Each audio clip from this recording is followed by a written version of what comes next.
Coucou tout le monde, j'espère que vous allez bien. On se retrouve aujourd'hui pour une vidéo update lecture et je vais vous parler aujourd'hui de 6 livres. Je ne sais pas ce qui s'est passé au mois de janvier, j'ai vraiment dévoré tout un tas de livres, donc tant mieux.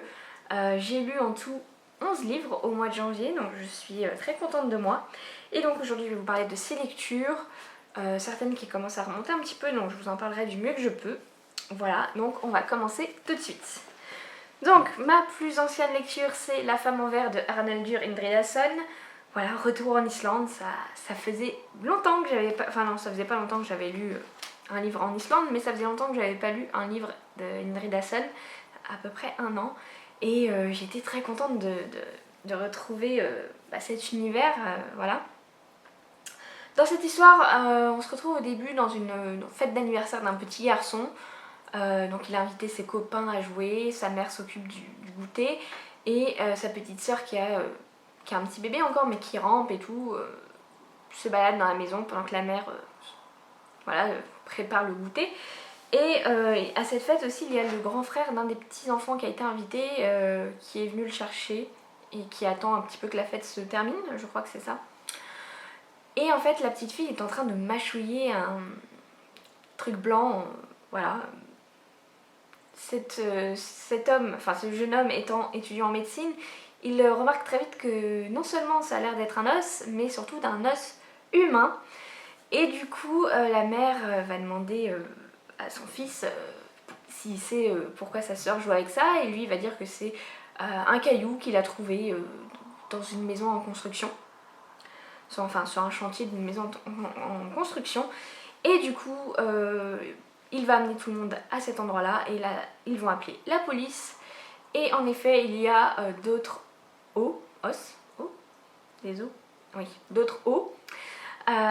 Et du coup, ils vont faire venir des archéologues pour bien faire en sorte de ne pas abîmer les ossements, voilà. Et du coup, voilà, ils appellent Erlendur et son équipe qui va du coup enquêter sur ça. En même temps, on va suivre aussi un couple, une femme qui a des enfants, qui a un enfant et qui rencontre un homme. Et voilà, on va suivre un petit peu leur vie qui n'est pas simple du tout, puisqu'il va s'avérer que cet homme c'est un homme toxique et que leur relation est toxique du coup. Et c'est vraiment les parties que j'ai préférées, voilà, suivre ce couple. Parce que je me rends compte au fur et à mesure que je lis les enquêtes d'Erlendur que je déteste Erlendur en fait. Ce personnage mais totalement antipathique. Voilà, il est froid, c'est un lâche, il a lâché sa famille, bon voilà. Du coup ses enfants ont grandi d'une manière assez bizarre, ses enfants sont particulièrement détruits à l'âge adulte et j'aime pas trop cette ambiance glauque. On est dans la drogue, on est vraiment dans du truc glauque et Erlendur au milieu de tout ça est un petit peu hermétique et froid et j'ai beaucoup de mal à m'attacher à ce personnage, je préfère clairement les gens qui travaillent avec lui. Mais lui, ouais, je me rends compte que j'ai beaucoup de mal avec ce personnage, clairement. Mais j'ai quand même envie de continuer la saga parce que j'aime les enquêtes, parce que c'est en Islande, mais c'est surtout pas pour le personnage d'Erlendur que voilà, j'ai beaucoup de mal avec lui. Voilà, il m'en a fallu 3 pour m'en rendre compte. Et voilà, bref, en tout cas j'ai adoré cette enquête. On va partir, comme vous voyez, on trouve des ossements, donc on va partir dans un cold case. J'ai adoré tout ça. Et dans ce livre, j'ai lu une scène qui clairement va me rester dans les mémoires pendant extrêmement longtemps. Cette scène, elle m'a tellement perturbée. Je vais pas vous dire ce que c'est comme scène ou quoi, mais déjà c'est une scène d'une violence inouïe. J'ai eu l'impression de la vivre moi-même. Je me suis pris vraiment une grosse claque. Et en plus de ça, alors je sais pas si c'est moi qui ai eu une lecture assez naïve, j'ai eu une révélation dans cette scène et je sais pas si c'est quelque chose qu'on peut trouver avant ou qui est dit avant et que j'ai pas fait attention, mais du coup j'ai eu en même temps la violence de la scène que je me suis pris dans la tronche et en même temps cette révélation et du coup ça a été une double claque pour moi cette scène là et je n'oublierai jamais cette scène, voilà, clairement, c'est pas un truc de ouf non plus mais moi elle m'a particulièrement touchée. Et et ça ne fait qu'à faire que j'ai encore plus aimé cette histoire. Voilà, en tout cas oui, j'ai beaucoup aimé, j'ai adoré l'enquête et voilà, c'est pour enfin j'allais dire c'est mon Indrid Dawson préféré, non. C'est celui de la saga d'Erland Dür que je préfère. Mon Indrid Dawson préféré pour l'instant ça reste toujours Betty, hein, même s'il a une ambiance assez glauque aussi Betty. Mais Betty, voilà, il y a quelque chose qui fait que c'est Betty, voilà. Bref, on va passer ensuite à ma prochaine lecture. J'ai ensuite lu Un oiseau blanc dans le blizzard, donc de cette célèbre autrice qui fait partie de mes autrices préférées à l'heure actuelle, que j'ai longtemps prononcé Laura Kashishke, hein, parce que j'avais entendu d'autres booktubeuses dire Laura Kashishke, et je trouvais cette prononciation parfaite. Enfin, je sais pas, j'ai toujours aimé dire Laura Kashishke. Et j'ai voulu m'intéresser un petit peu plus à l'autrice récemment parce que voilà, c'est ma 4e lecture d'elle et je me rends compte vraiment que c'est mon autrice préférée et les vidéos que j'ai pu voir entre temps d'elle confirment voilà, le fait qu'elle fait partie de mes autrices préférées, si ce n'est peut-être mon autrice américaine préférée. Et du coup j'ai regardé pas mal de trucs, que ce soit en anglais ou même j'ai regardé la masterclass de France Culture avec l'autrice. Et j'ai appris comment ça se prononçait réellement son nom. J'étais pas prête. Vous le savez, moi je suis le genre de personne un petit peu relou qui aime bien que la prononciation soit bien faite. Et du coup j'ai appris que ça se prononçait Laura Kaziski. Enfin, si on le dit à l'américaine, Kaziski. Voilà, donc Kaziski. Et voilà, j'en suis encore perturbée. J'essaye hein, de dire Laura Kaziski, mais c'est compliqué pour moi. Bref. On n'est pas là pour parler de la prononciation du nom de l'autrice pendant un quart d'heure, on est là pour parler du roman. Donc on est dans l'Ohio, à Garden Heights, qui est une petite banlieue résidentielle tranquille. On suit une famille, donc où il y a Eve, la mère, comment s'appelle le père? Bah zut, comment s'appelle le père? Bref, le père, je ne sais plus comment il s'appelle. Et la fille Kat, donc qui est une ado, voilà, une ado qui vit sa vie d'ado. Et dès le début, on apprend, donc on est en janvier 86, on apprend que Eve est partie. Voilà, elle est partie comme ça, en abandonnant sa famille.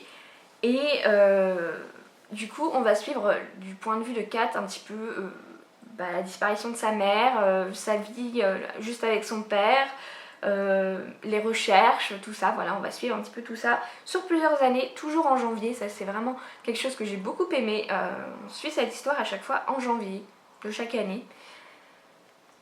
Et du coup on reste toujours dans cette atmosphère très hivernale avec de la neige, avec du froid. Et le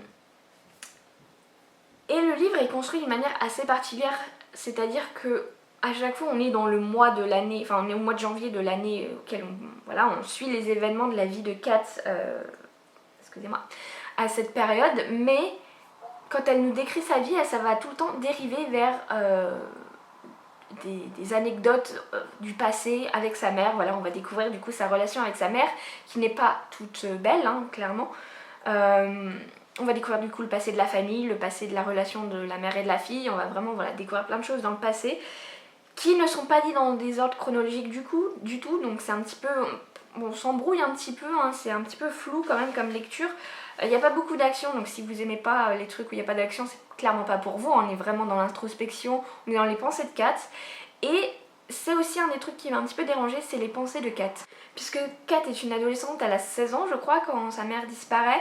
Elle a un petit ami avec qui elle passe beaucoup de temps et avec qui elle adore coucher, voilà. Et elle a 16 ans, elle est en pleine explosion hormonale et donc elle nous parle très souvent donc, déjà de ses relations avec son copain ou de ses fantasmes, de ses envies. Et elle est un petit peu vulgose hein, dans sa façon de penser et de parler des fois, donc c'est... Voilà, au début ça m'a un petit peu perturbée d'être... on est dans l'écriture poétique de Laura Kaziski, mais en même temps dans la vulgarité de Kat, et ça faisait une ambivalence assez particulière, mais soit je m'y suis faite, soit elle évolue peut-être avec le temps, et du coup elle est un petit peu moins vulgaire plus le temps passe, je ne sais plus, j'ai pas fait attention, mais je sais que c'est quelque chose qui m'a perturbée au début, mais qui s'en va sur la fin. Voilà, c'est clairement le livre que je trouve qui ressemble le plus à Esprit d'hiver. Bon, sachant, je ne savais pas, mais Esprit d'hiver est le dernier qu'elle a écrit. Donc c'est peut-être plutôt Esprit d'hiver qui ressemble à celui-là. Puisqu'on est dans cette période d'hiver, de neige, on est avec cette relation mère-fille assez compliquée. Même si elles n'ont rien à voir, les deux relations, ni les deux histoires n'ont rien à voir, à part peut-être ouais, cette petite vibes mère-fille et hiver. Mais voilà, j'ai clairement passé un bon moment. La résolution de l'histoire, j'avais pas trouvé. Voilà, j'étais partie sur totalement autre chose. Au final, ça ne m'a pas étonnée non plus, mais je m'étais dit, j'étais partie sur autre chose. Et donc voilà, j'ai quand même été assez contente. J'ai enchaîné ensuite quelques jours après avec le film qui est avec... je sais plus comment elle s'appelle, la fille qui joue dans Divergente. J'ai beaucoup aimé le film, j'ai beaucoup... Enfin je sais pas, au final je me rends compte que j'aime bien cette actrice. Donc j'ai beaucoup aimé le film. En plus la mère est jouée par... comment elle s'appelle cette actrice qui est à moitié française je crois. Je ne sais plus comment elle s'appelle. Et le père est joué par l'acteur qui fait Stabler dans New York Unité Spéciale.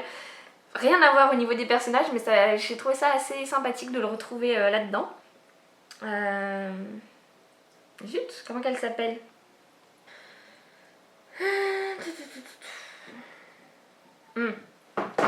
Donc c'est Eva Green qui fait le personnage de Eve. Voilà, j'ai retrouvé son nom. Et voilà, j'ai beaucoup aimé le livre et j'ai beaucoup aimé le film et je vous conseille de lire les deux. Hein. Je trouve qu'ils se complètent assez bien. Je crois que j'ai préféré l'explication, parce que voilà, on a la résolution et on a une explication. Et je crois que j'ai préféré l'explication du film. Clairement, j'ai trouvé que c'était sorti un peu de nulle part, mais au final, je trouve ça très juste comme résolution. Voilà, donc j'ai préféré celle du film. J'ai ensuite lu American Witches de Katia Campagne chez Hugo Thriller en poche. Voilà, donc c'est un SP que j'avais demandé du coup à Hugo et j'étais très contente de pouvoir le recevoir. Mais je suis assez déçue parce que ça a été une lecture assez mitigée et du coup je suis déçue que, enfin voilà, avoir un premier SP et que ce soit pas, que ce soit une lecture mitigée, ça met un peu dans l'embarras, mais bon, c'est la vie, c'est comme ça, on peut pas tout apprécier et voilà. Et voilà, enfin je vais pas vous dire que j'ai adoré alors que c'est pas le cas, clairement, hein, j'ai envie de rester honnête avec vous.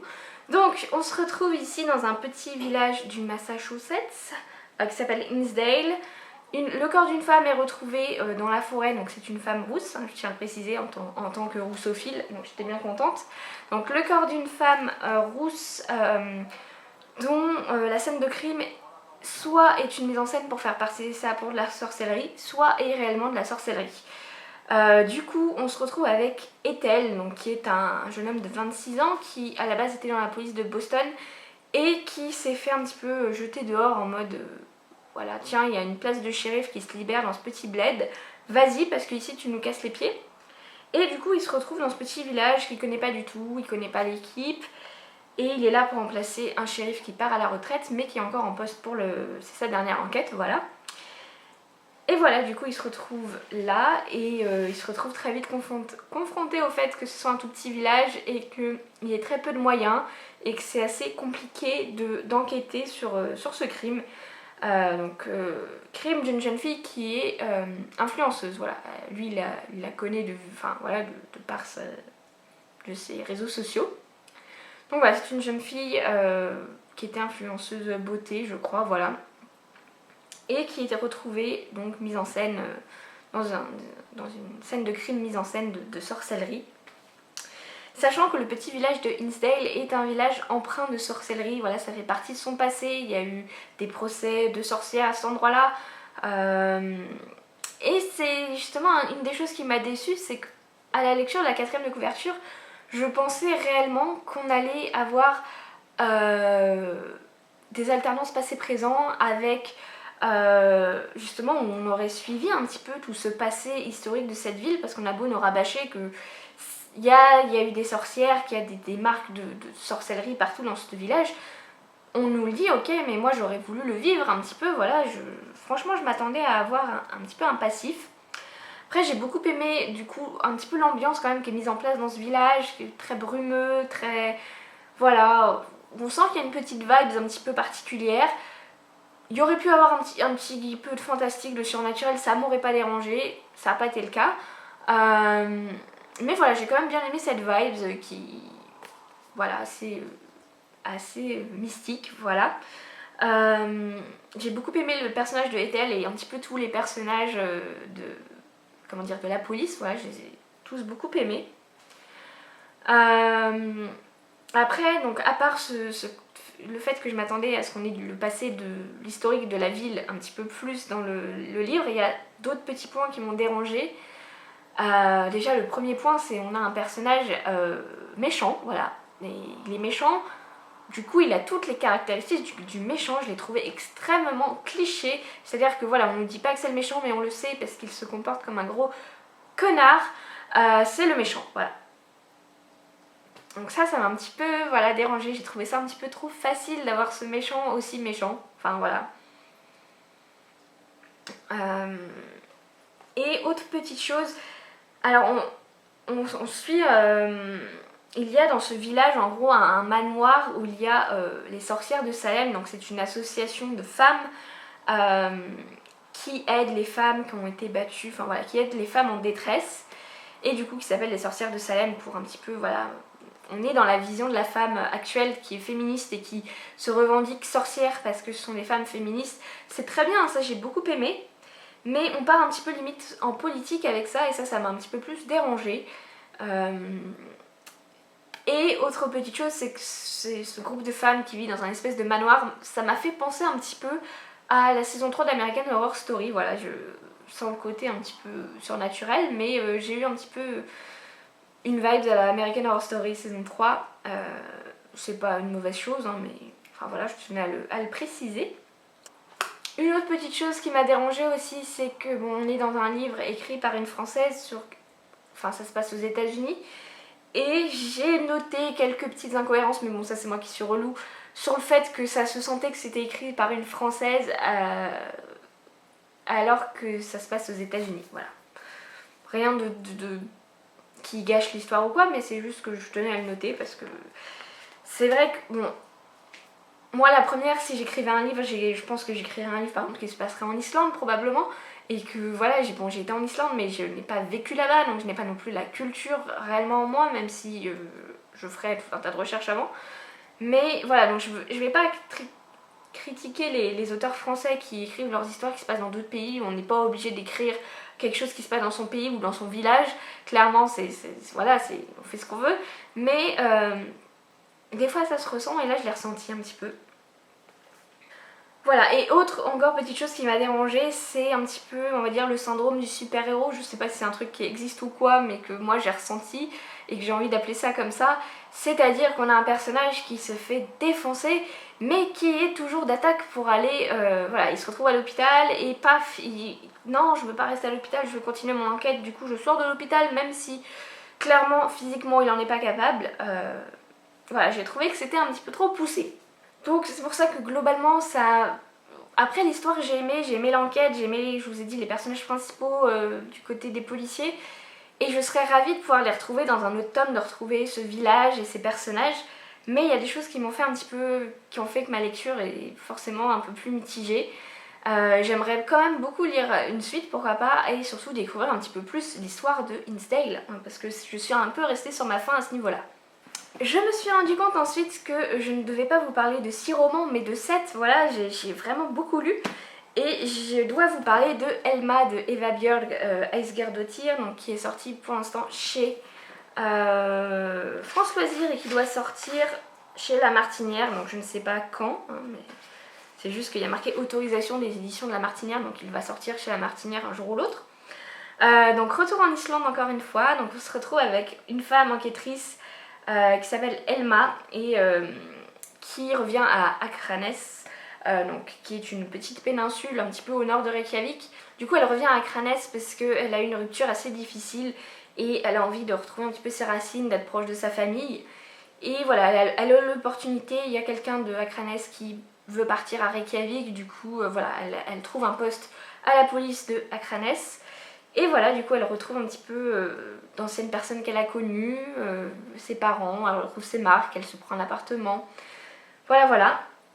Et ça a mis du temps, hein, parce que je trouve que la mise en place est assez longue, mais on va retrouver le corps d'une femme sur les rochers, sur la plage, quoi, voilà. Femme qui est, donc, voilà, qui est morte, mais qui n'a pas l'air d'être morte d'accident.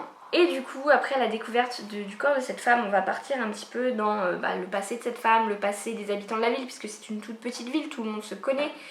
Et donc c'est une femme aussi, surtout qui n'habitait plus ici, hein, qui pareil habitait à Reykjavik, je crois, qui était pilote de l'air. Et qui du coup est revenue à Akranes, on ne sait pas pourquoi, voilà, on ne sait pas pourquoi elle s'est retrouvée là, elle avait dit à son mari qu'elle partait travailler, elle a dit à son travail qu'elle était malade, voilà, il y a un petit peu de flou et du coup, voilà, Elma et ses collègues vont enquêter sur le passé de cette femme, sur, après, voilà, une enquête traditionnelle. Et on va suivre par ailleurs l'enfance de cette femme à Akranes, donc dans les années, voilà, à partir de 89, et ça va un petit peu, on va pas rester qu'en 89, mais voilà, on va avoir une alternance de passé-présent avec le passé de cette femme et l'enquête au présent. Alors j'ai globalement aimé, hein, c'est pas un coup de cœur. En fait, je pense que c'est que l'enquête, bon, j'ai trouvé intéressante, j'ai bien aimé tout ce qui se passe dans le passé, mais une partie de ce qui se passe dans le présent m'a un petit peu saoulée avec une famille, un petit peu la famille riche de Akranes. Qui a un petit peu un lien avec ça, enfin avec tout ce qui se passe dans la ville de toute manière. Et du coup voilà, ça m'a un petit peu... j'ai moins apprécié. J'ai beaucoup aimé le personnage de Elma et cette fin, j'ai envie de lire le tome 2 tout de suite, même si bon il risque pas de sortir tout de suite. Et je pense que le tome 2 on va être un petit peu plus centré sur Elma et j'ai hâte du coup de le lire. Voilà, franchement oui j'ai beaucoup aimé ce personnage. Et j'ai quand même passé globalement un très bon moment. J'ai beaucoup aimé l'ambiance islandaise. Voilà, j'ai découvert encore une ville que je ne, enfin un petit village que je ne connais pas, où j'ai hâte d'aller le jour où je pourrai retourner en Islande, j'espère un jour. Je passerai à Akranes. On passe ensuite à la lecture suivante qui est Le complexe de la sorcière de Isabelle Sorrente chez Folio. J'attendais depuis très longtemps de pouvoir lire ce livre et surtout Margot Liseuse en a parlé récemment dans ses meilleures lectures de 2020 et du coup ça m'a encore plus hypée pour le sortir directement de ma palle après l'avoir acheté. Et ça a été pareil, une lecture assez mitigée. Ce livre est assez particulier, c'est-à-dire que c'est pas un essai, c'est pas un documentaire, c'est pas une fiction, mais c'est pas un récit autobiographique, mais c'est un mélange de tout ça, voilà. Et il n'est pas vraiment classable, il est en 4 parties. J'ai aimé quasiment toutes les parties, mais clairement je trouve pas qu'il y a forcément un lien. Enfin, elle essaie de faire un lien, l'autrice, mais je l'ai pas vraiment trouvé ce lien. C'est-à-dire que dans la première partie, donc elle a la vision un petit peu d'une femme, une sorcière avec le crâne rasé, qui est enfermée dans une cellule, qui se fait torturer. Et elle sait que c'est une sorcière de l'Europe. Et du coup, elle va entamer tout un tas de recherches sur les procès de sorcellerie en Europe, sur les sorcières. Et elle va partir dans quelque chose de très intéressant, lié un petit peu à la psychogénéalogie, sur le fait que comment est-ce que les traumatismes de nos ancêtres peuvent nous affecter, nous, leurs descendants, des générations après. Et surtout là, comment la chasse aux sorcières en Europe a pu avoir un impact sur le psyché, je sais plus comment on dit, bref, sur la psyché, oui, la psyché féminine à l'heure actuelle et même de nos mères, de nos grands-mères.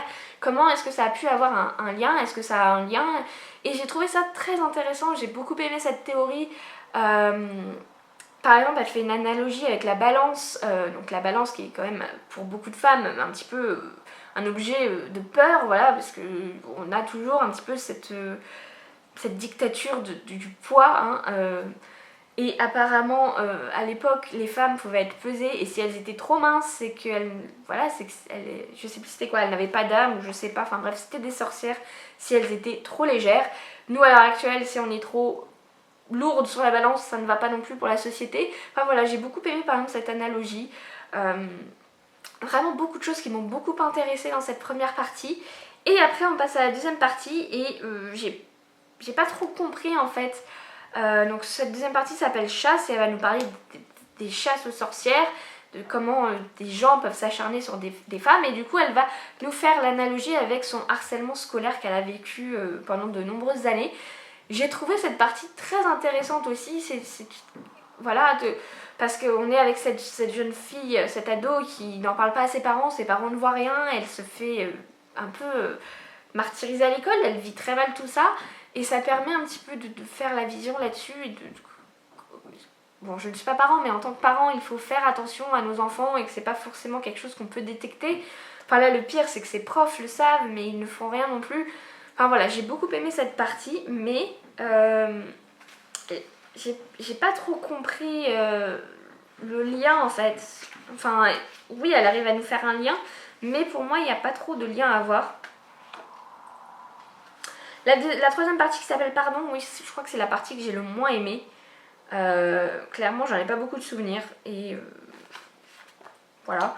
Et la troisième partie, Sabbat, où j'ai beaucoup aimé, où elle réunit des amis et elles vont se raconter des moments clés de leur vie, je crois. J'ai trouvé très intéressant ça aussi. Elle nous distille un petit peu des informations, pareil, sur la chasse aux sorcières et les procès et tout au long du livre. Mais c'est vraiment dans la première partie où c'est le plus intéressant à mon sens.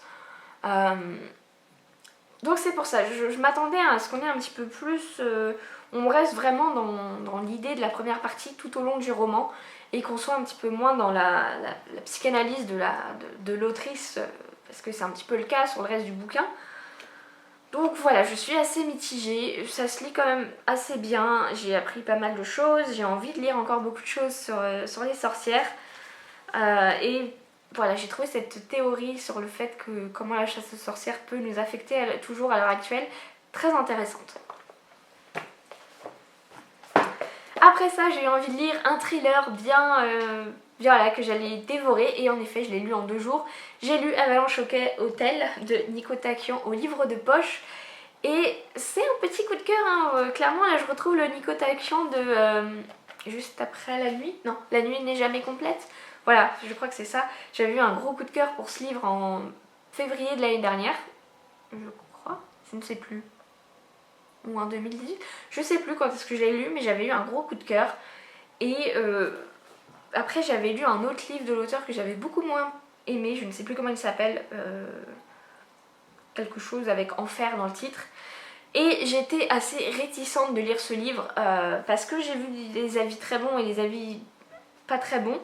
Et surtout, j'ai toujours en tête la chronique de Séverine de la chaîne Il est bien ce livre, quand elle l'avait un peu, enfin voilà, elle l'avait pas du tout aimé. Et du coup, voilà, j'étais restée un petit peu là-dessus sur le fait que moi je vais pas aimer, Séverine n'a pas aimé, j'ai pas aimé. Mais au final, déjà, j'ai pris conscience d'une chose récemment, c'est que il y a des livres que Séverine adore et que j'adore, il y a des livres qu'elle adore et que je déteste, et il y a des livres qu'elle déteste que j'adore. Donc voilà, j'essaye toujours d'écouter ses avis et tout, mais il faut que je m'en détache un petit peu et que je... Voilà, c'est pas parce qu'elle a pas aimé un livre que je ne vais pas l'aimer et il faut que je me lance. Et c'est ce que j'ai fait et j'ai très bien fait puisque j'ai passé un super moment. Donc on est en Suisse, on est avec Joshua Oberson qui est agent de sécurité donc dans les années 80 à l'Avalanche Hotel. Et voilà, en fait il se réveille et... il sait plus qui il est amnésique, il va retrouver son uniforme et il va se retrouver dans un hôtel assez particulier, ancien, avec une ambiance très particulière. Et il va se retrouver dans une situation où il va faire du bobsleigh. Et après ça, il va se réveiller à l'hôpital. Et là, on va lui dire qu'on est en 2018 et qu'il est flic et qu'il était dans une avalanche. Voilà. Et du coup, là, il s'appelle quand même bien Joshua Oberson, il est toujours au même endroit. L'Avalanche Hotel n'existe pas, mais il y a le grand hôtel, je sais pas quoi, qui est clairement l'avalanche hôtel. Et là il va pas trop comprendre ce qui se passe, il a pas non plus trop de mémoire de ce qui s'est passé les semaines avant cette avalanche. Et du coup voilà, il va enquêter, enfin il va essayer de retrouver ses souvenirs et en même temps d'enquêter sur un crime qui était en cours avant qu'il y ait cette avalanche. Enfin, c'était pas un crime, c'est qu'il y avait une jeune femme inconnue qui avait été retrouvée dans la neige et qui est dans le coma à l'heure actuelle. Et voilà, du coup il va repartir sur cette enquête. Et en même temps, il y avait quand il était du coup enfin pas dans le passé mais bon, au final dans son rêve, il y avait une jeune fille qui venait de disparaître et il sent qu'il doit retrouver cette fille aussi. Et du coup voilà, il va essayer de partir sur essayer de retrouver des choses qui se sont passées dans les années 80 et en même temps sur le présent et sur cette inconnue qui a été retrouvée. Je crois que j'en parle extrêmement mal, hein. Franchement, vaut mieux aller lire la 4e de couverture parce que là je vous en parle très très mal, hein. Je suis désolée. Mais j'ai adoré, il se lit super bien, les chapitres sont très courts. J'ai beaucoup aimé les personnages. Il enquête avec sa coéquipière qui s'appelle Sibylle. Et voilà, on va partir dans des trucs un petit peu... Clairement tout n'est pas forcément réaliste, mais c'est pas ce que j'attendais du bouquin. Moi je voulais juste lire un livre qui se lit super bien, où il y a du suspense, où il y a de la révélation, et j'ai été servie et j'ai vraiment adoré. Et j'ai aimé cette ambiance suisse, on est près de Montreux, on est dans la neige, on est en plein hiver. J'ai aimé cette ambiance, j'ai aimé le lire à l'heure actuelle. Avec un petit peu de neige ça aurait été encore mieux, mais bon, on peut pas tout avoir. Et voilà, je suis persuadée que je vous parle très mal de ce livre, hein, mais j'ai vraiment passé un super bon moment. Et voilà, j'ai hâte de relire du Nico Takian, j'ai surtout hâte de lire Solitude qui me fait extrêmement envie. Et voilà, je peux que vous conseiller de le lire, c'est un petit livre, il fait moins de 300 pages, il se lit super bien et moi j'ai passé un super moment. Je vais à présent vous parler de ma dernière lecture que j'ai finie hier soir à 2h du mat, c'est Un bonheur imparfait de Colleen Hoover, donc chez Hugo Poche.